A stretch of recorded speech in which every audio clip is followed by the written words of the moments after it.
Have I ever told my players out of game what they need to do?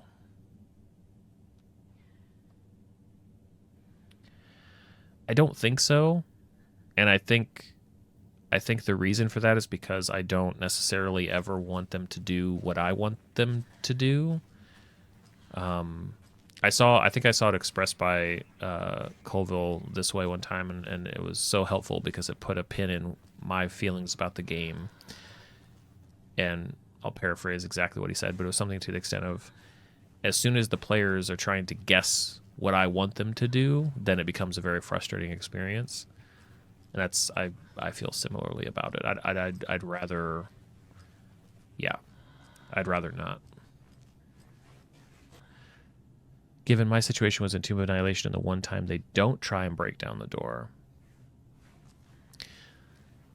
Yeah, it's where my sort of like preparing to fail, mindset comes from, about like, okay, if there's something that needs to happen for things to proceed, and this happens a lot more in modules that we run. It's a design trope in, I think, reusable games, unfortunately. To me, that's where we have to like implement something that will trigger outside of the player's decisions to make sure that something happens. You don't want there to be a standstill because they didn't think of something that they were quote unquote supposed to think of. That feels like a bit of a spiral, a death spiral for the game. The point of the tomb is to kill. Yeah. Last week, a player jumped into a sphere of annihilation and died. Wow.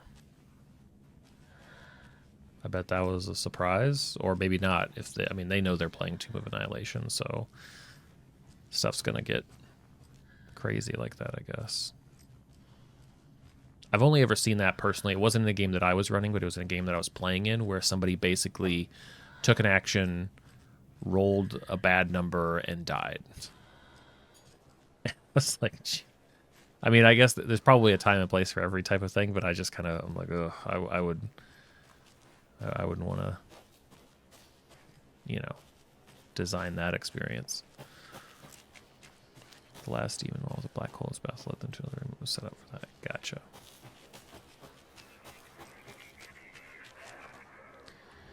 Okay. So